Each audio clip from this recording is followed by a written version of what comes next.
Thank you so much. I forgot about that part. All right.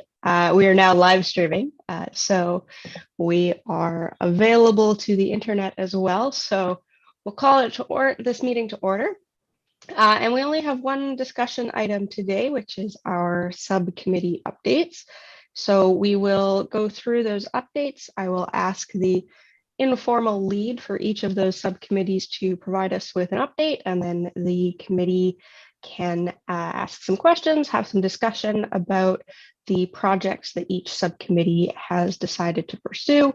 We have 60 minutes for this discussion item, so I've allotted about 15 minutes for each of those items. Is there any questions or concerns about that process at this point? Should be fairly straightforward. All right, so we do have the effects on a designation on affordability that is supposed to be going first, but I don't see Martin, so maybe we'll cycle that one to the end just to give him a chance to log on. So let's begin with promoting cultural heritage. So Jean, that is your subcommittee. I'll pass the floor over to you. Thank you, Chair Sam.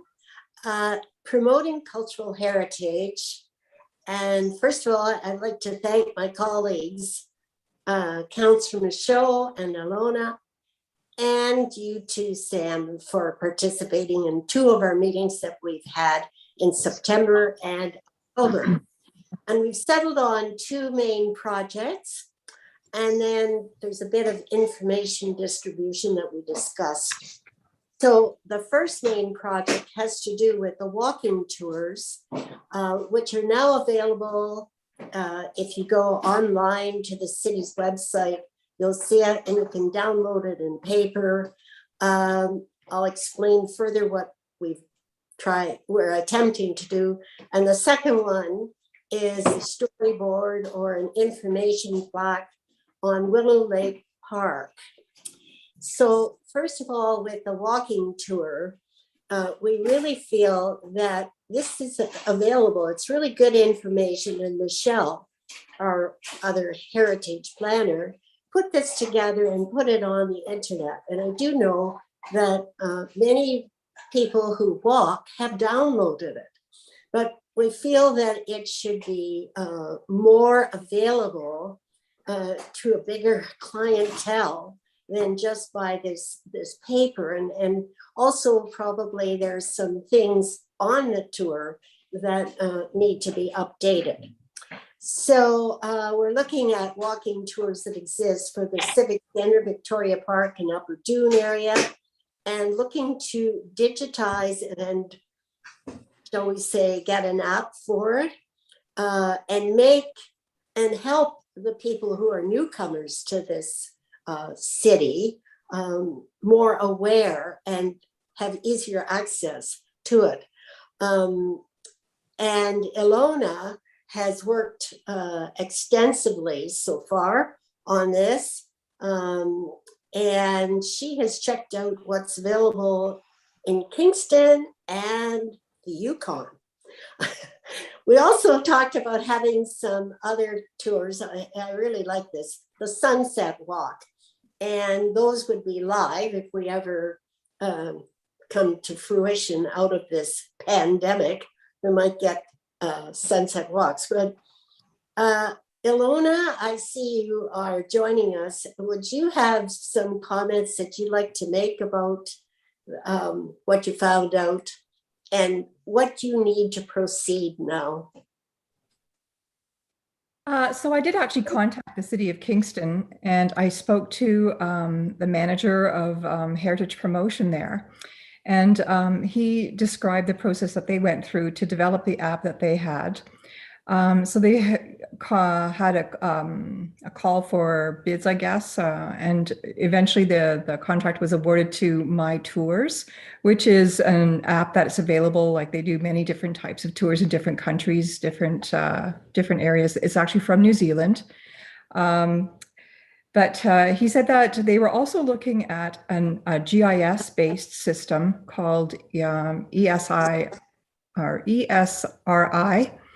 And this particular system they've been using for doing their art walks, where you can use your phone or your mobile device, and just based on the location that you're in, you can receive information about the art installation. And in our case, we could use it to receive heritage information about a specific location, and it could be anything that is loaded into that.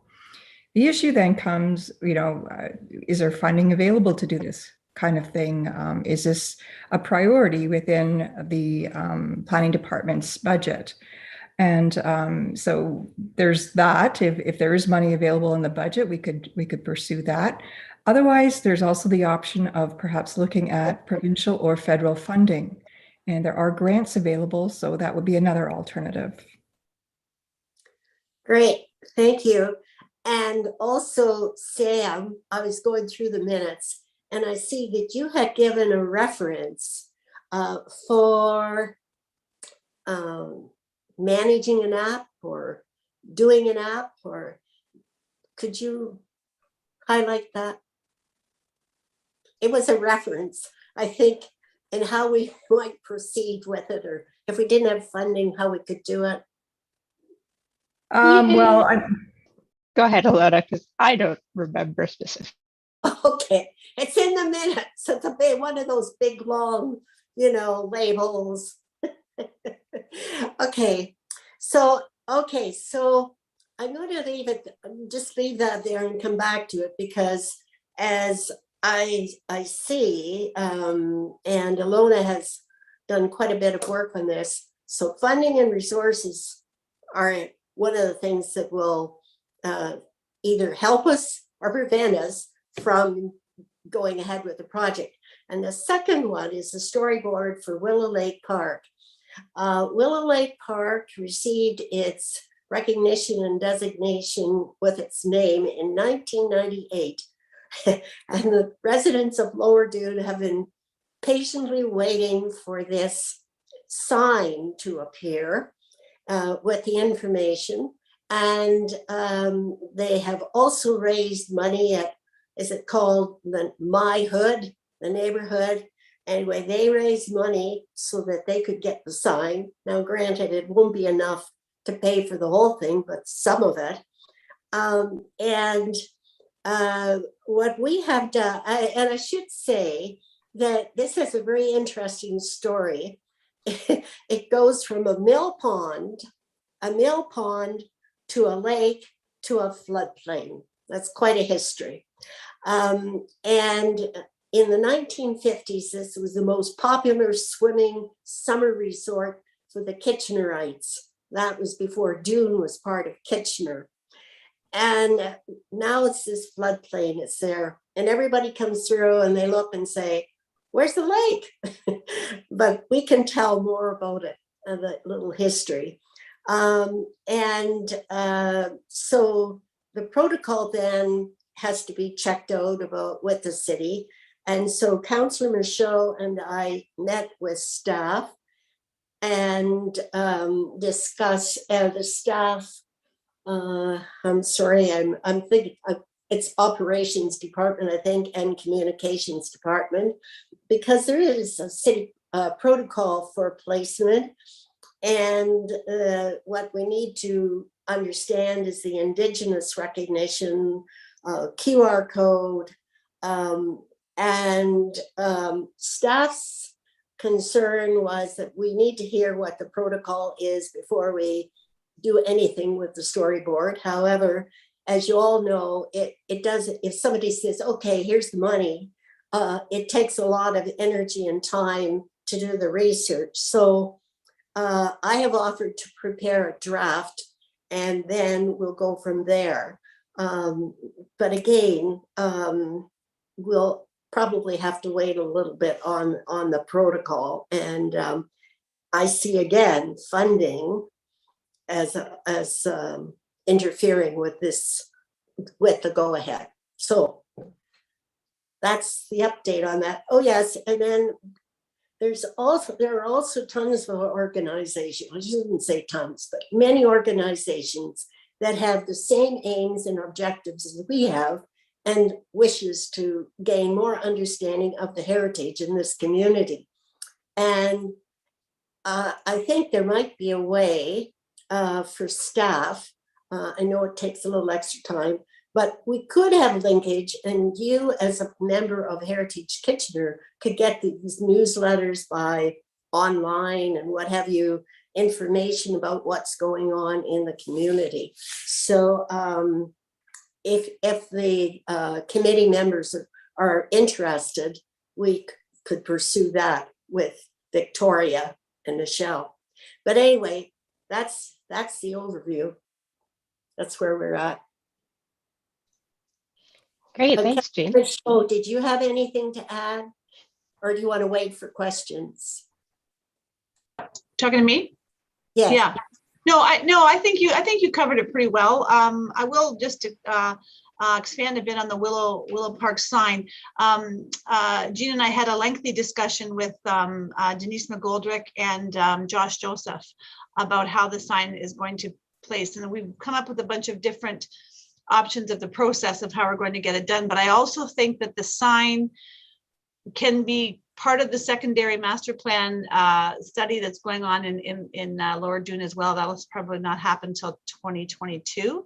So there might be some funding that comes up through that as well. It's a broader, what do we say, Jean? It's a broader project than what we're just saying. There's more to this than just the sign, and it's pretty exciting to bring all the Indigenous aspects of that Lower Dune along the Grand River in. I mean, we talked about, I'll just share this quickly. We talked about, there's a great path along a trail along the Grand River in Lower Dune, and there's all kinds of areas that we could place historical information about the Indigenous groups, and that's something that Jean is going to work on. So it could almost be a story walk, like a historical walk, kind of that really captures the significance of the Indigenous and the settlers, both of Lower Dune. So that's kind of where we landed with that. So it's a long-term project, but Willow Lake Park is of the essence of the utmost urgency. That's number one, not to forget the rest. Okay. Great, thanks, Jean. Councillor Gazzola, I see your hand is raised. Yeah, I just wanted to ask, we've talked about two projects here, and a problem is the funding. Can you give me some kind of indication of what kind of funding are we short here?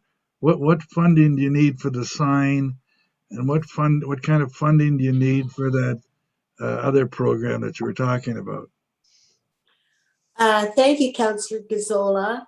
As far as the sign goes, I've had various quotes and experiences with the funding, the amount. So when the region and when I worked with the bridge projects, I was led to believe that they were $5,000 a piece. Now I understand that they could be somewhat more. There is a plaque at the Mennonite Cemetery at the corner of Herb and Fisher Allman, and doing that one, it was about $5,000, and some, depending on the size, $2,500. But for me, the funding issue is I don't know whether Victoria has any money in the budget, or whether any money is assigned to Heritage Kitchener, or if we have to go to as a subcommittee to the planning department. So that, and with the app, Ilona, do you have any idea of what it would be? We still have to price it all out, Councillor Gazzola. But anyway, I had a discussion with the manager from Kingston and asked him if he knew how much it cost. And because of staff turnover, he didn't have that information. So he couldn't provide that with me, but I'm sure if I pressed him, I could probably eventually get at it. So, I mean, that is an option. I guess, can I ask a question? Maybe Victoria or staff could answer this. Do we have a budget that money can be spent from this committee, or does this have to go to council to be approved and then the money comes from somewhere? How does this work?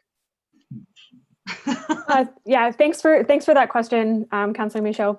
I'm not aware that we do have a specific budget for this committee, but this is information that I can take back to my management staff and see if this is funding that could come from planning's budget in some capacity, or if this is something that would have to be a separate ask to council.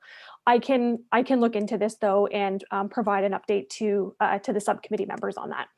Okay, so going through with when we're all working on separate projects and separate items for this, I'm sure everything is going to cost some money. I mean, we can't, you do very little with nothing, with no money, right? It always costs something. So I'd be hopeful that we'd have some kind of funding if the group here is working on projects, because then I'm not sure why would we be working on them if we don't. Well, if I can just interject, the reason I wanted to have some idea, we have 3 members of council on this committee, and I think combined we can put our efforts. I'm not seeing fantastic amounts of money that are required.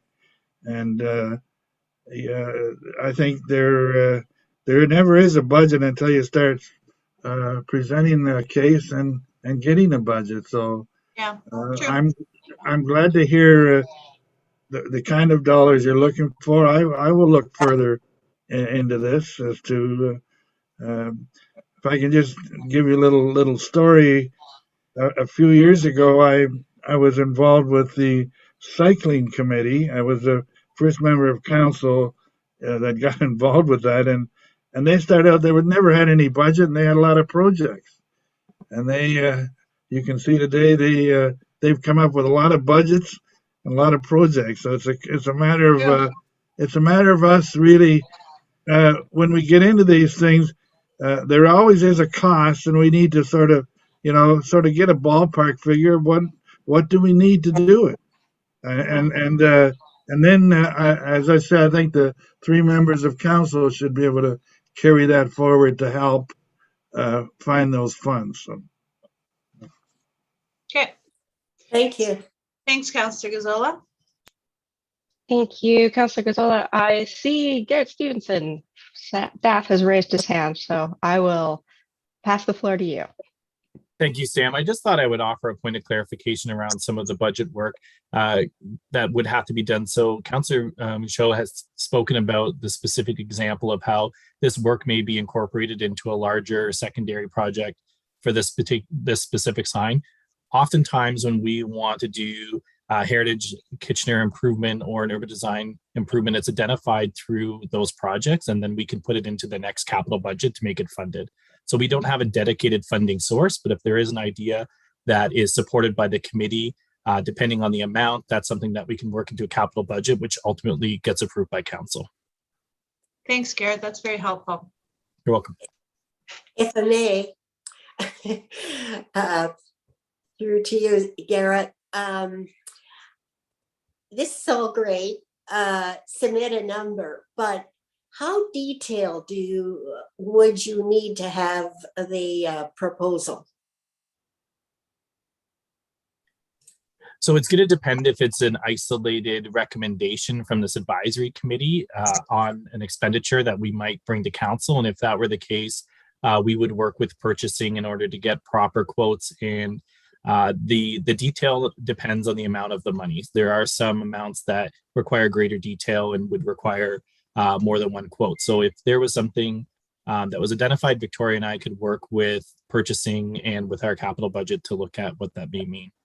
So it's not really an answer, but it really depends on the amount, and oftentimes where works that are being done as part of the larger project, we are able to build those into the budget. If I may, to come up with a number, what we probably have to do, especially with signage, there's material and there's design and a bunch of things like that. So is that detail necessary, or do we say, oh, here, go ahead and you do it? Well, we certainly like signs, for example, there's the installation costs, there's the preparation of it, the design, how it's going to be installed in the ground, what other parts may be part of that. So for the sign on Queen and King, I know that some of the work to be the supporting materials and the actual base of the sign was part of the Capitol Road project, and then the sign will follow as an example. So where there's efficiencies, we try to realize those through different project works. But I know Victoria, we do get quotes and estimates, so we have a fairly good idea of what something may cost. Now, costs increase every year, but if we were trying to ballpark a price, we might be able to take that offline and help you with that. Right. And do you have experience then, or thinking about, because the app, the digitizing, how would we move forward on something like that? In terms of budget allocation or the? Yes, like in other words, how do we get a quote on, is there somebody familiar in your department or communications with, developing an app? So I'll give you an example. As part of the development services review, one of the things that we did is develop 2 walking tours, and I heard you speaking to them earlier, and they're actually built into an app that already exists, and people can pay using the app for those tours. The city has funded the cost of the educational content, so there is no charge for a user. So where we can utilize existing apps that are already best practice in the industry, often we will just push content rather than developing our own app. Okay, thank you very much. You're welcome. All right, thanks for all of that update and great information. I want to check in with the rest of the committee here to make sure that there are no additional questions for Jean or other members of our Promoting Cultural Heritage Subcommittee. All right.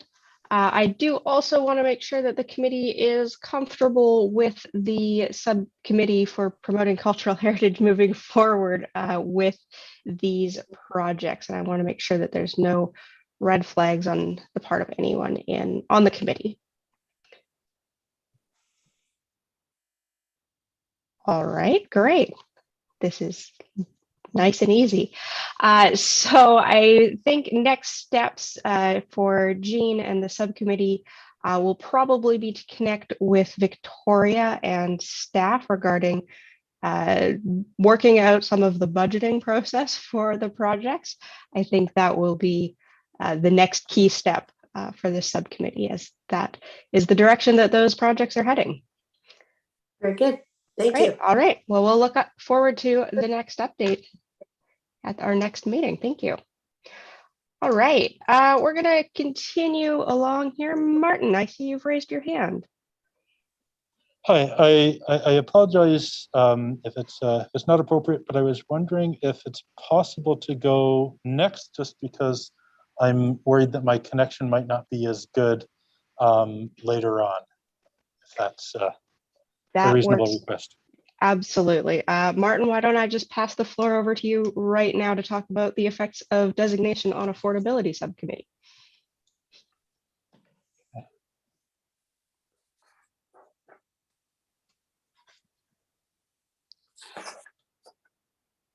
Okay, thank you. Can you hear me? Yeah. Yes, we can hear you, Martin. Okay, so we have a smaller committee. We have, of course, yourself, myself, and Jordan Baker as well. But we've had a couple of meetings already, and so far we've just been organizing how this literature review is going to work and making sure we're kind of clear about what exactly we're looking for in this literature review. We've both started to do some very preliminary research. Jordan and I have started doing some very preliminary research, mostly to get kind of a better picture of what exactly how exactly the literature review will work. So far,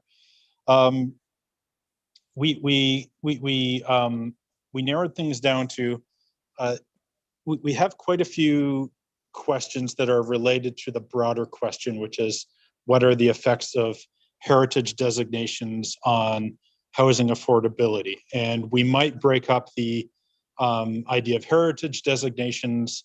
We might just look at, say, neighborhood designations just for the sake of scope, but we might also look at particular buildings as well. I think that decision will come a little bit further when we have a better idea of where we're at in terms of scope and how relatively relevant each of those pieces are. So far, we're going to be asking in the literature review, broadly speaking, as a beginning, what does heritage mean? What is its valuation?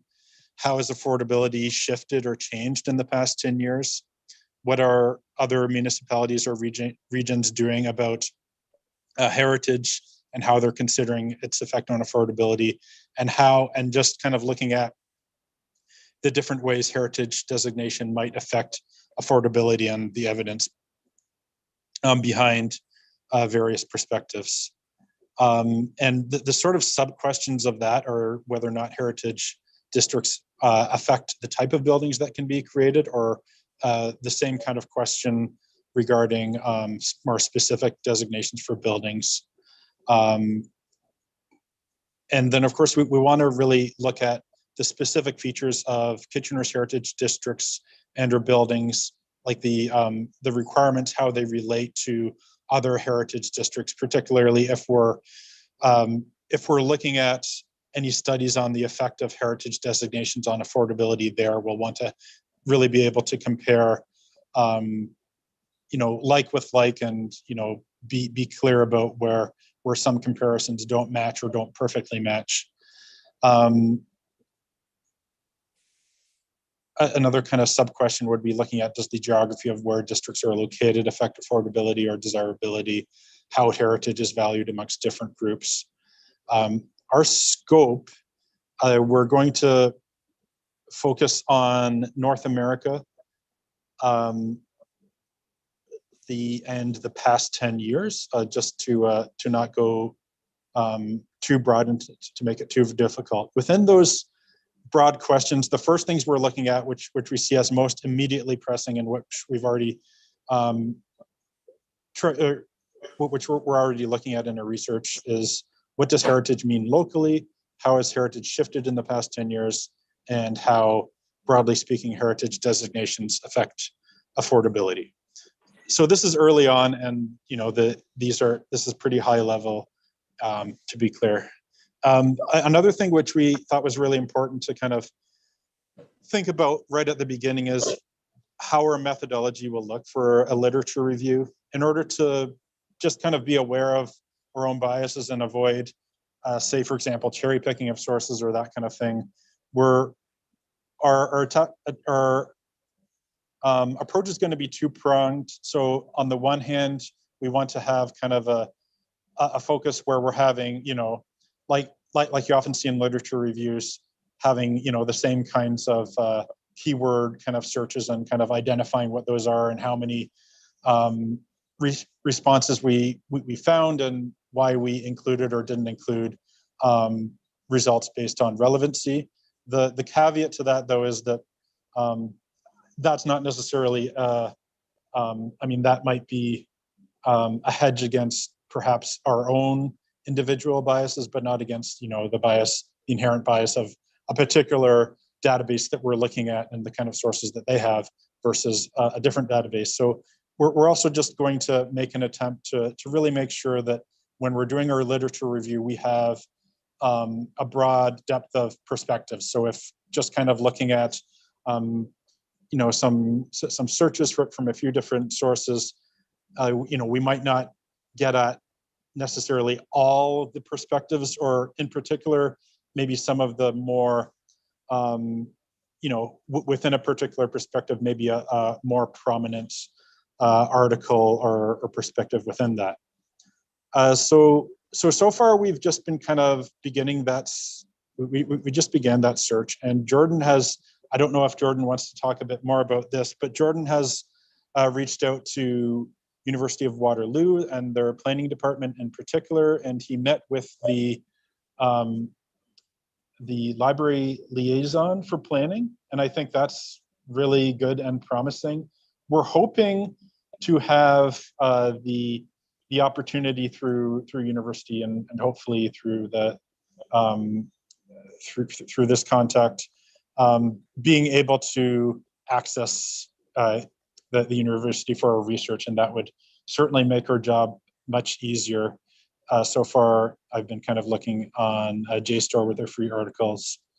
And I would also be interested in reaching out to other departments at UW or Laurier, kind of locally, just to further broaden that perspective as well, kind of have an interdisciplinary approach, which I think is really valuable.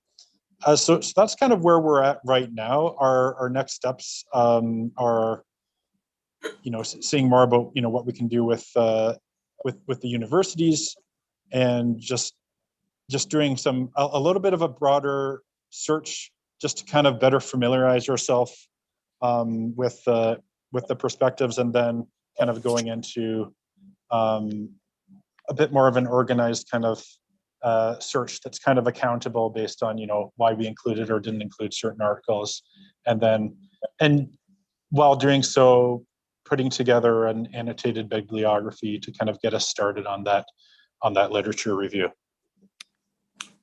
Do you have anything to add, Jordan, or Sam as well, based on Jordan? I don't know if you want to share any particular details about your conversation with the library liaison. Thanks, Martin. I think you definitely covered a lot of what we had talked about in the times that we've met, and just kind of going back and forth with what the process and what our emphasis is going to be on in terms of putting this project together.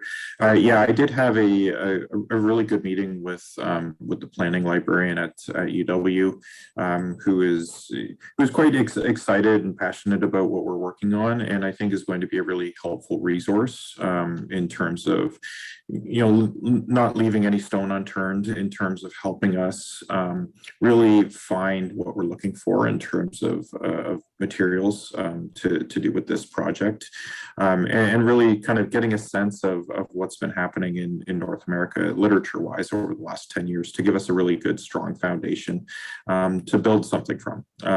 So basically, it's kind of a fact-finding mission right now. We're still kind of at a somewhat of an informal stage in terms of seeing what's there and what's out there, and starting to piece things together, and then from there we'll get to that kind of more formal stage of setting some parameters around what this project is going to look like, and more or less what Martin had described there. So really good, promising stuff moving forward. I also did find out that as well, and I think I knew this from years past, but UW does allow for on-site research, and you don't need to sign into computers or anything like that there on site in their libraries. So and that maybe can help with other subcommittees if you do find yourself in Waterloo at UW, rather than us needing to try and get access to those resources and databases that if you were on site, you're able to do that. And so I think in our case, that's going to be really helpful as well, and working with the librarians and working with the planning department and also other departments on site too, which we talked about, such as the school, the environmental school there, and also engineering as well, because there are several people there that are their research interests lie within this in terms of community issues such as housing affordability and how that interconnects with their topics that they specialize in. So I think it's very promising, and I think we'll be able to really leverage that expertise at the university, and really it'll help us in putting this literature review together. Great. Thank you very much to Martin and Jordan for the update. I see Councillor Chapman has raised their hand. So Councillor Chapman. Yeah, no, and maybe this is inappropriate, but I was just wondering if you had a working thesis statement. I mean, it sounds like a full all-out research project, which is wonderful, but do you have a working thesis statement behind the project? To Councillor Chapman, I would say no, we don't have a thesis statement. I mean, we do want to approach the literature review in a way so that we're not just kind of, listing articles, but we want to examine them as, critically as we can. I would very much hesitate to try to, to have a thesis statement at this point. This is very early on. We want to really explore the topic, and and I think I had kind of mentioned how we want to try to address any potential biases we have throughout the project. So I think at this stage, we're kind of, one of the point of the sub questions that I kind of outlined, and that's kind of what we talked about in our meeting, is just to better kind of identify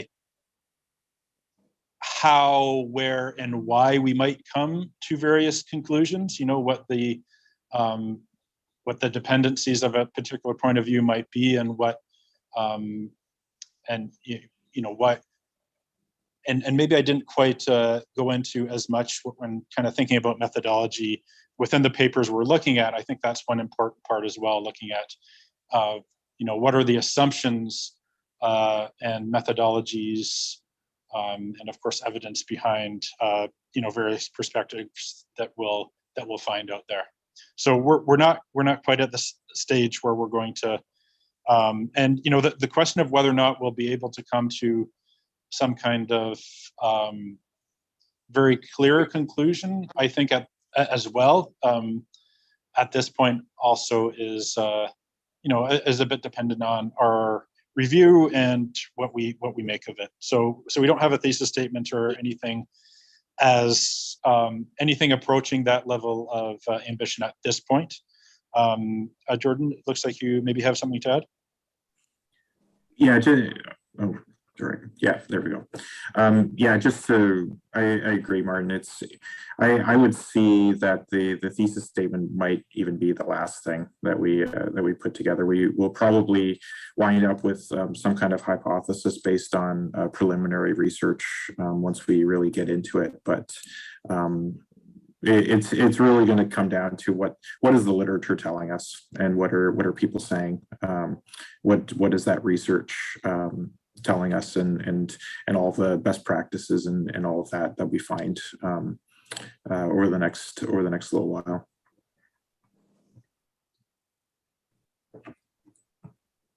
Great, thanks. Other questions or comments for the effects of heritage designation and affordability subcommittee? Victoria? Yeah, I just want to ask just a quick question to this subcommittee too, just for my own understanding and for the benefit of the larger committee as well. After you've completed this research and have started to compile some information, are you looking to develop some sort of guide or toolkit or information resource, I guess, that could be used and consulted once all of this information has been consolidated? I guess I'm just trying to understand what the outcome is of some of this work is going to be. I would say yes, as a shorter answer.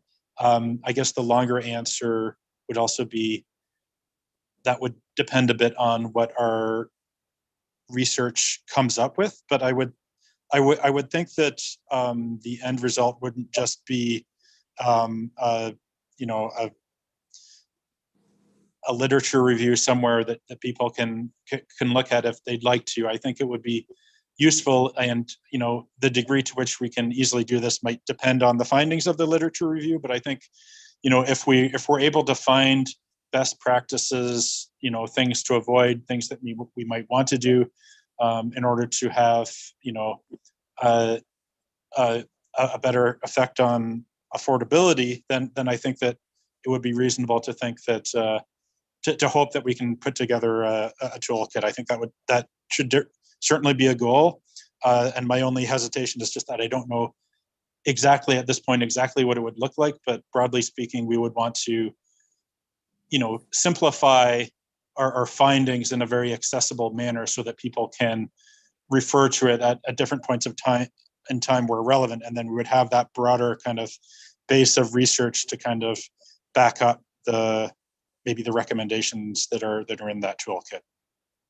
That's something we haven't talked about in a meeting really. So so Jordan or Sam, I don't know how you feel about that, but just I think it's a good question and something we should think about. Yeah, just to add on, Martin, I agree, and thanks, Victoria, for the question. That I think that it is important to think long term, and it is something that I did start to think about, and actually what came up in other conversations I've been having about this, in particular with those at the university as well. Just what would next steps look like after this, and I think that will inform the structure of this as well. And I think Martin touched on the accessibility of it and making sure that this project is accessible to people and understandable to people. I think will be very key. I think in terms of a toolkit or other things like that, I think there definitely will be something down the road.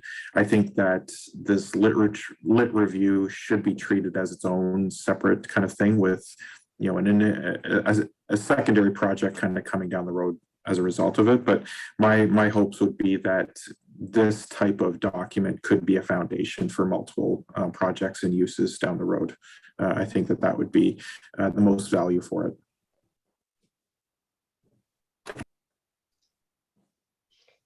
Great, thanks. Does that satisfy your question, Victoria?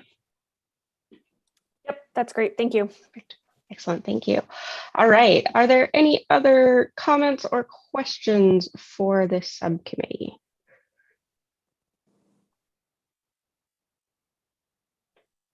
All right, seeing none, I don't believe there's any budgetary restrictions for this committee at this point. So hopefully we were able to get a lot of something for no money in this case.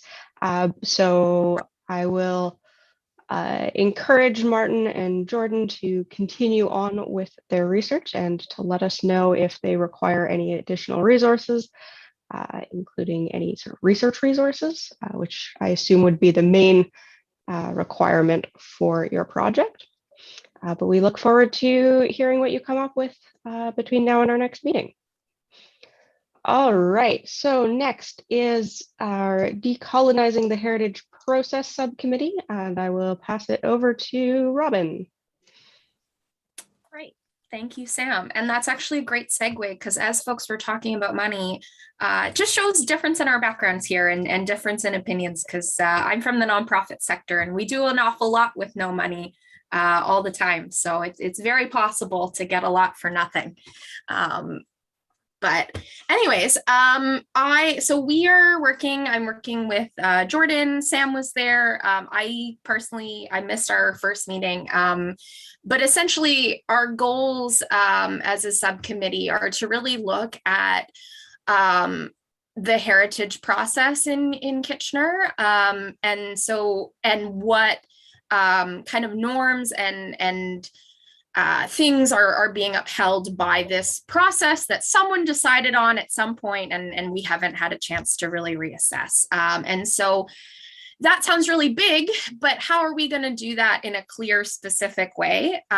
We decided at our last meeting, with some help from Victoria, who attended, and Sam, that we are, so the city of Kitchener itself is really just starting its equity, anti-racism, and diversity work. They are just hiring some folks in that department. So we don't want to duplicate what the city is doing in terms of its broader reconciliation work. Our goal is specifically, what is this committee doing in order to support reconciliation, and how can we as a committee do more to support that? And so we're starting with some research around best practices in heritage in other jurisdictions across Ontario. So what things, because the Truth and Reconciliation Commission came out in 2015 and there were some very clear calls to action in there, what things are other communities doing? And so that's essentially our first project. Is, I wouldn't say it's a lit review in the same way that the other group is doing, though Jordan can correct me because he is on both. But essentially we're looking at what are other communities, starting with Ontario specifically, because we are cognizant, and part of our project is understanding the limits of the Ontario Heritage Act within this. And so what are other municipalities doing around reconciliation? So that's essentially our first step is, as a group, we're doing some research around that. We are going to look at some other provinces possibly, but we again recognize the limits of the actual legislation that the province has in place. And then doing that, we're hoping to come up with some best practices for heritage in 2021, and we'll be looking through both the City of Kitchener's plan, like the bigger plan, in terms of what recommendations can we make as a subcommittee for following those best practices. And then ultimately, depending on where we end up, we may put something forward to council later next year to essentially ask the province to make some changes to Ontario Heritage. But so those are kind of the outputs that we're looking at. And we're open and interested if the city, say, has something else that comes up that our subcommittee could be involved in. But for now, we're really just starting to do that research on what are municipalities doing in order to advance the goals of both the TRC and the Missing and Murdered Indigenous Women and Girls report, because those are very clear action items. And it's a question of like, how are they being addressed, and what can we do to look at our heritage processes specifically and make them more inclusive. That is my report. Great, I don't thank know you. if anyone has other things to add. Thanks, Robin. I'll open it up to other members of the subcommittee if they have anything else they would like to add, or members of the full committee or staff if they have any questions for this subcommittee. Jordan. Yeah, thanks, Sam, through the chair, and thanks, Robin, for the report. I think that it really stems from just really getting a handle on how this fits within the present context of heritage work being done in municipalities, and getting a sense of other municipalities and how they are kind of bringing these things together.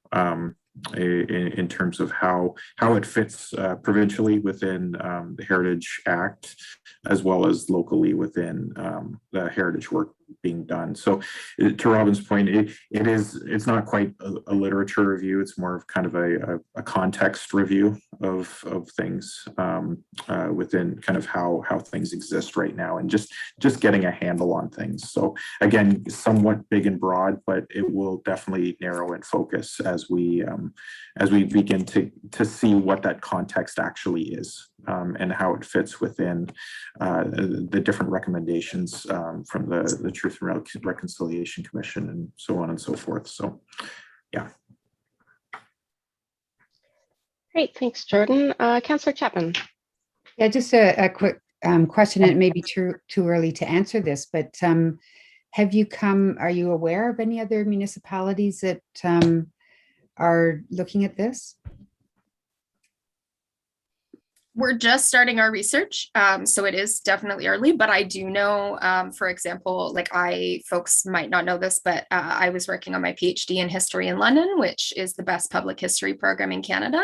And they have done a lot of really innovative stuff locally in the municipality there in partnership with the history department in order to like decolonize their heritage practices. And so I'm only familiar tangentially because I was in the other part of the department, but there is some really cool stuff that has been done and continues to be done by different folks at the local level in order to address the specific calls to action in the TRC.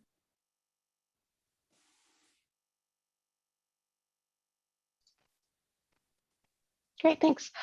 Any other questions or comments for this subcommittee?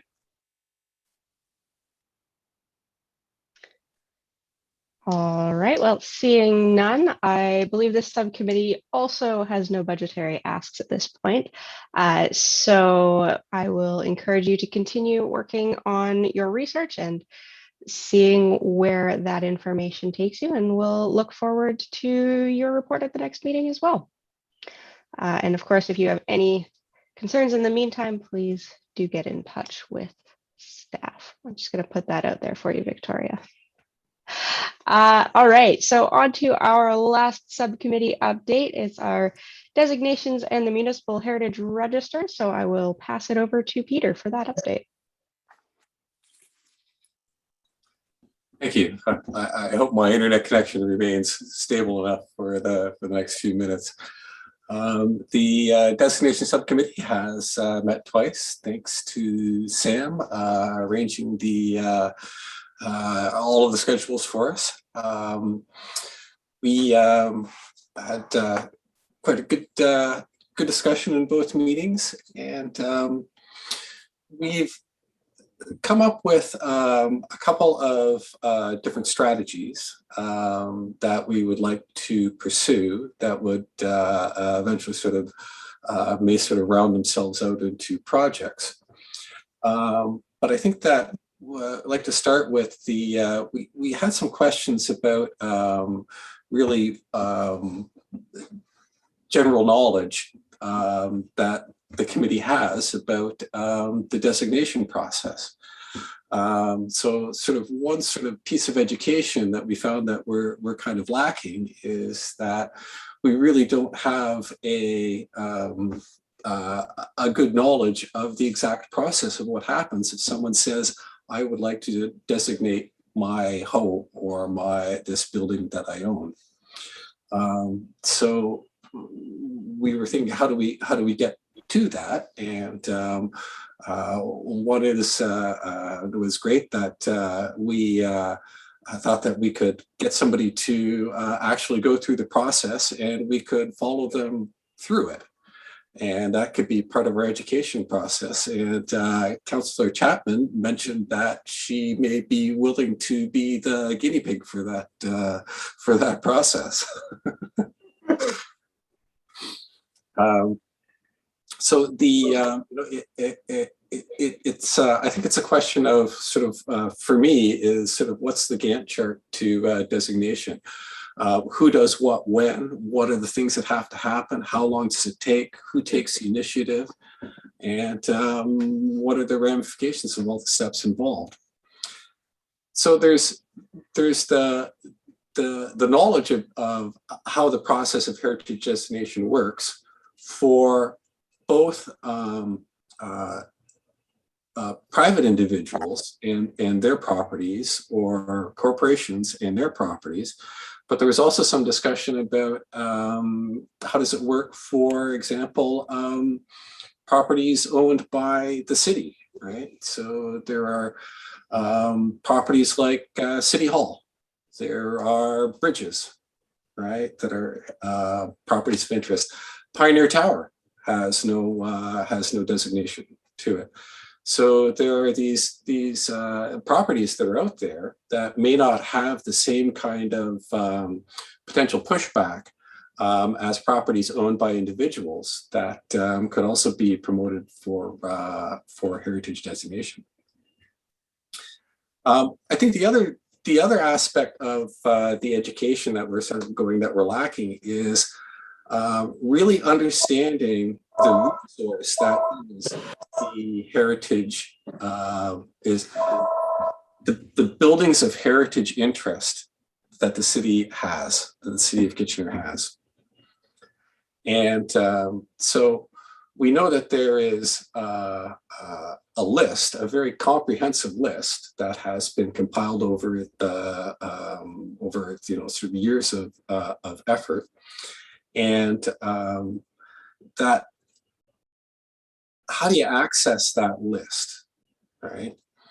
So you can, if you think that you have a heritage property now, right? So it is my home of heritage interest. You can go and you can find out online.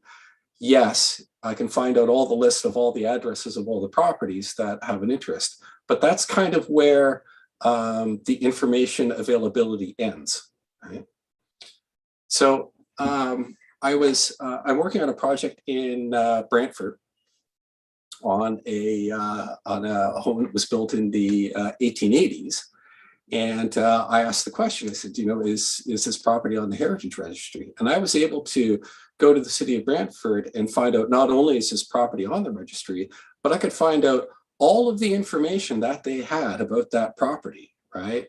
Why it was on the registry, all of the characteristics that were there, as well as other aspects of its history, right? Who lived there, tidbits of history. So it was all of that background information was available to the public past that single address. And so it's the question is, where does that information reside? Who owns it? What format is it in? And what is the potential of being able to take that information and put it online in a publicly accessible way? So with those two kind of big questions, right? We looked at what are the techniques that we could use to moving properties towards heritage designation, if that's the goal of the committee, is to get more properties designated. And we spoke about a couple of approaches, and so the first one is I would characterize it as the top-down approach. Right?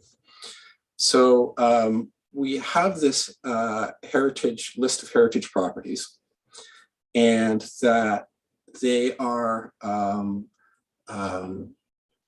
somehow that we can determine properties which are at the top of the list, right? Properties which really cry out for some help in moving along the designation path, right?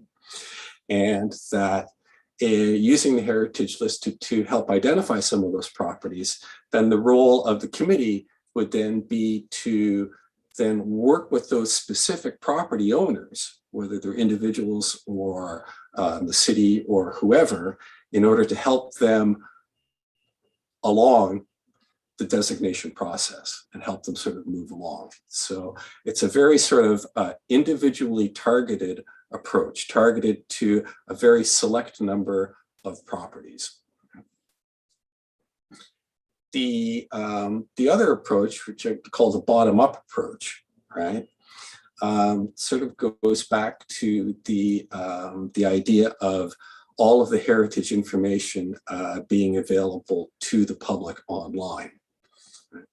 So the potential upshot of that could be to, instead of the document being something that exists within the documentation of City Hall, that if it exists as a public document, that is I think there's potential there that the public can be used to crowdsource information to help enhance the heritage list. So things that we've seen in the past on the committee is, buildings will come up and we'll ask, how could this building not have made it onto the heritage list? right? Obviously, this building has all of these great heritage features, but it's not on the list, right? And I think that this may be an opportunity for the public to introduce or to bring back buildings which are potentially of interest that are not on the list, right? And in general, to raise the public profile of the ability and the nature of being able to designate properties. So those are the kind of two initiatives that the committee thought that hopefully that as directions would be good to pursue. And the two areas that we need some more education on, which is the nature of the heritage list and the process of heritage designation. Great, thanks, Peter. Is there anyone else from the subcommittee who wanted to add anything to that update? Or anyone from our committee who would like to ask questions or make a comment? Jordan. Yeah, thank you, Sam. I guess this is a question for Victoria, going off what one of the things that Peter was talking about. The process for designation, does that exist as a document in the planning department, as either as like a training manual or some kind of resource that could be made public or could be made accessible to people so that they do understand the process? Thanks, Jordan. That's a great question. We don't have a manual per se outlining the designation process here at the city, as we do follow the process as it's outlined under the Ontario Heritage Act.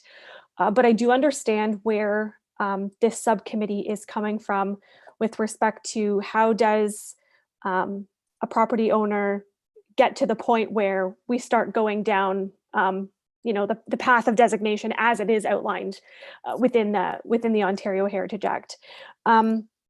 This is information that I can certainly put together and share more broadly with the Heritage Committee, so that there is greater understanding about the designation process and how this works for individual property owners, because anybody can come forward and request that a property be looked at for designation.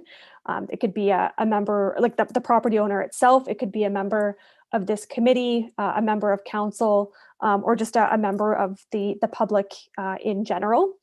And then from there is some extensive research that is done into a property to determine if it meets the specific criteria that's been outlined under the Ontario Heritage Act. So if the subcommittee is looking for some additional information about the designation process, that is something that can be shared with the subcommittee, but also with the larger Heritage Kitchener Committee, just so that there is that greater awareness and understanding for how these things do come forward.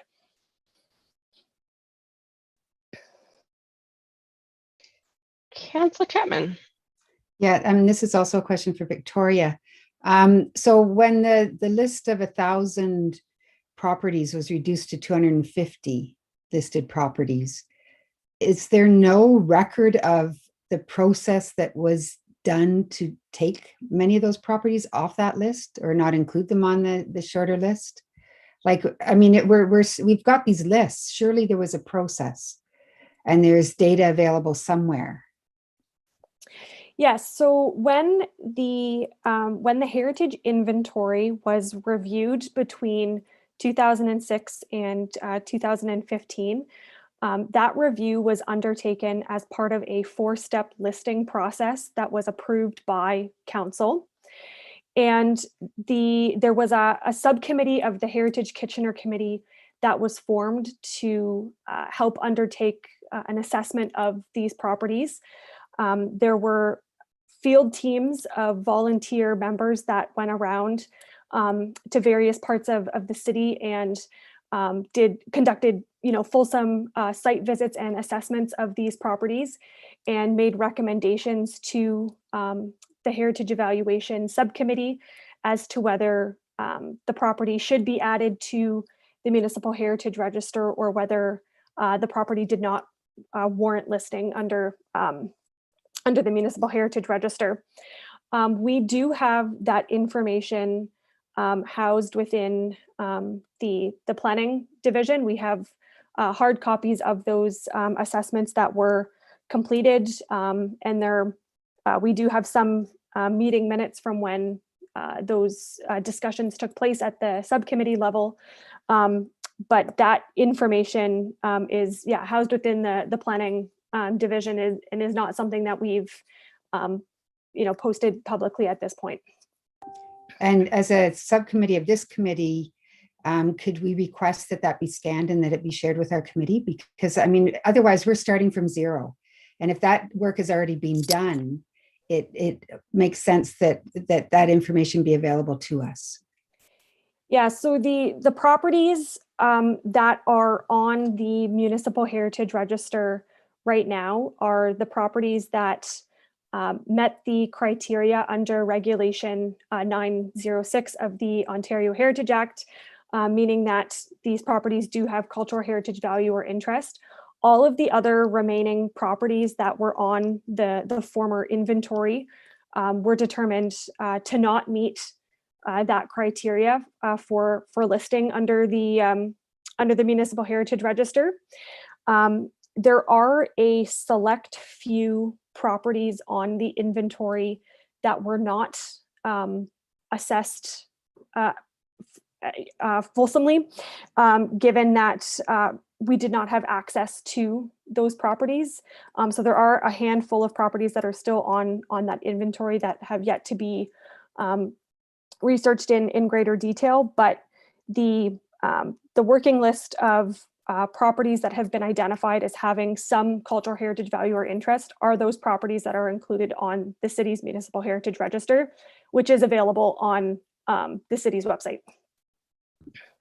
Okay, I don't want to prolong this, but maybe you could come to our next meeting, because I mean, it would be really helpful if we had this information, and not just a list of properties, but the field work that was put into determining where a property would land, whether on this list or that list or the other list, because we actually have 3 lists that we're working from, right? So I think I would really appreciate having that information of the 1,000 properties and the reduced list. If you want to start with the reduced list, that's fine.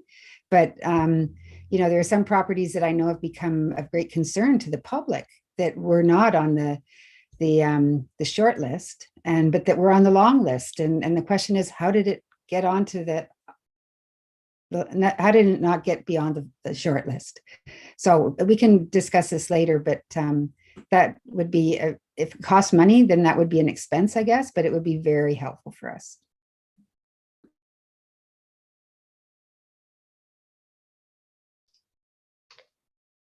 Great. Other questions or comments for the subcommittee?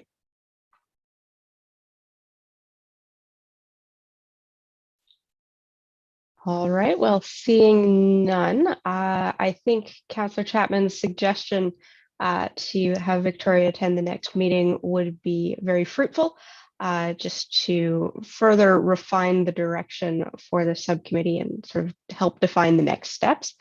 But Jean, do you have your hand up there? You're muted, Jean.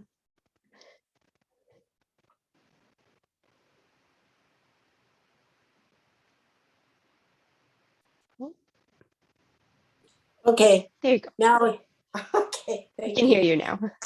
I'm really curious as to what the subcommittee needs to better understand the designation process. Do you need speakers? A speaker? Do you need written information? What would be helpful to your committee? Do you want experience of people who've worked with property owners to get designation? What would be helpful? Councillor Chapman, and then I'll bring it back over to you, Peter. Actually, Peter, you can go first. I'm happy to wait.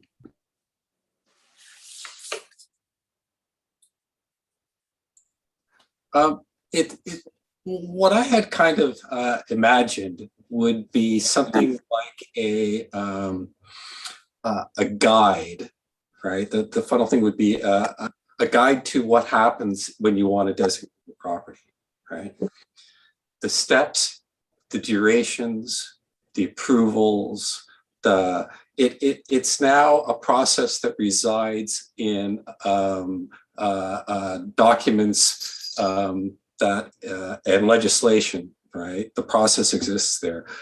It needs to be distilled down into a comprehensive form that you can that you could like read in 10 minutes, right? And get a comprehensive understanding about how long is it going to take, what's it going to cost, what the effect's going to be, how much work is it going to be. Just but a very friendly document. How we get to that, I don't know, but that's just what I imagined the thing to be. Right, sure. Like a cheat sheet, but and that's just one. What? That's just sort of one part of the way I see the whole the work that we're doing. So first of all, we don't even have the properties that we think should be designated, right? Which itself is a huge job. And then, then how do we get them designated? I mean, it ties in very closely to the next step, I guess. Just a question.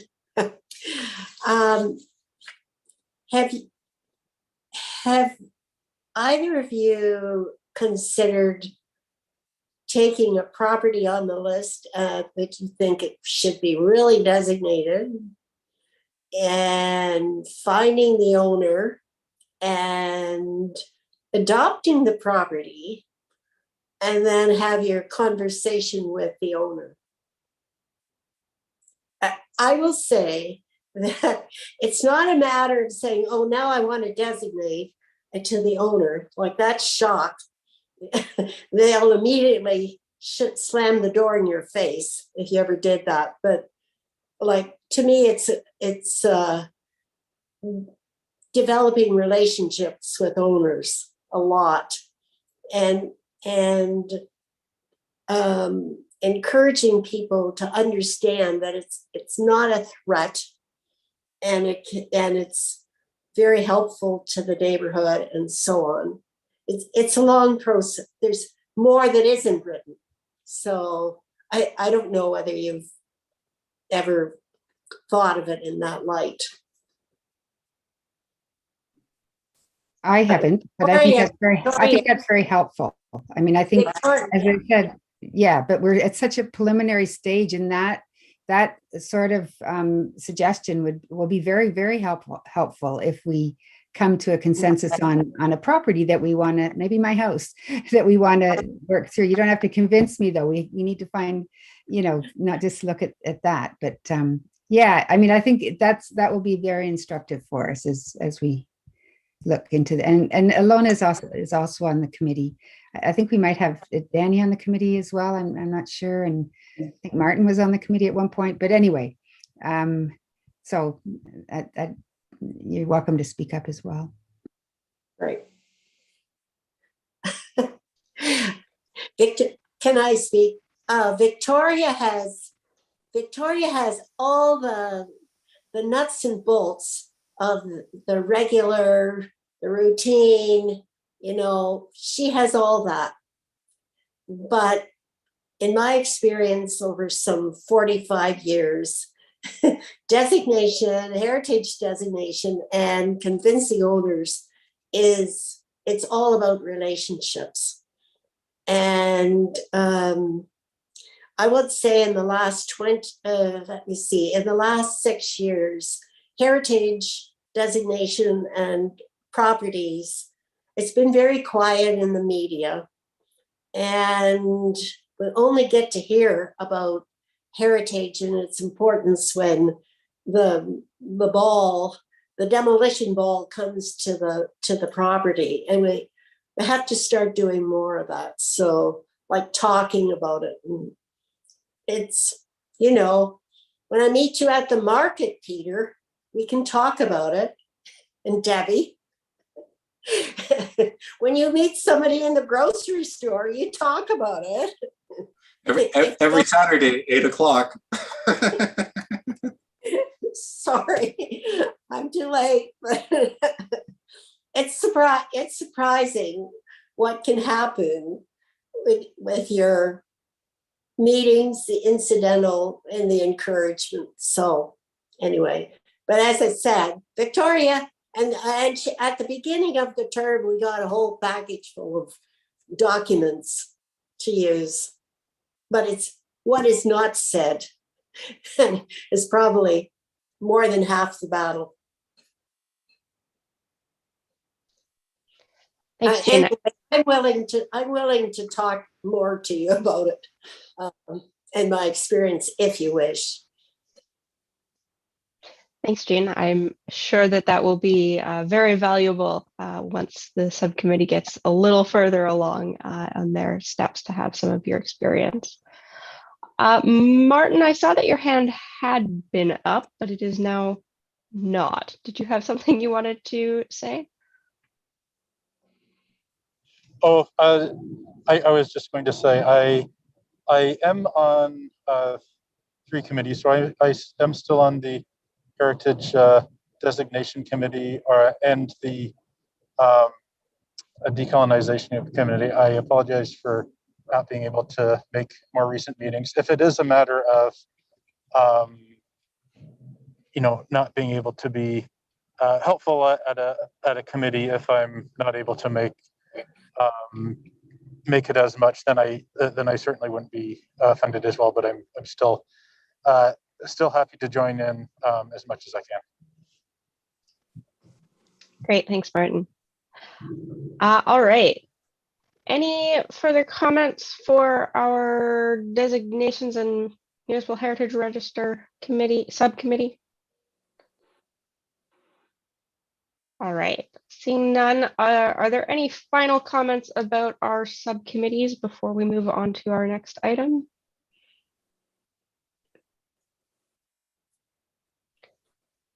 All right, well, thank you all so much for all of your work over the last couple of months with the subcommittees. I'm very excited about all of these different projects, and I'm excited to see what you all come up with in the next few months. So I very much will be looking forward to upcoming reports as well. All right, so our next item is the status updates. So Victoria, I believe this is your item, just to review those status updates for best practices, 2021 priorities, and heritage impact assessments, follow-ups. Yeah, so I don't have any updates to provide to the committee at this point in time on any of those items. But I did just want to note to the committee preemptively, we've had very quiet months lately with respect to items that have come forward to the committee. So very few heritage impact assessments and heritage permit applications, but things are going to change for the month of December. So I did just want to give a heads up to the committee members that the December meeting I'm anticipating is going to be a very full agenda, just based on some things that have come in over the last several weeks. So yeah, I hope that you've enjoyed some of our quieter meetings, but December is going to be a busy one. So just wanted to note that. Thanks, Victoria. Real sort of feast or famine committee we have this year, where we have 4 hours of meetings or no meetings, it seems, when it comes to permit applications and assessments. All right, well, that brings us to the end of our agenda. So thank you all so much for attending. I know it was only supposed to be an hour, but we did have some great discussions for our subcommittees. So I can never remember if I need a motion to adjourn or not, but I'll ask for one anyway. So would anyone like to make that motion? Councillor Michaud, thank you, and Jordan will second it. Thank you all so much for coming. Have a great rest of November. Enjoy your subcommittee meetings, and I will see you for what promises to be a full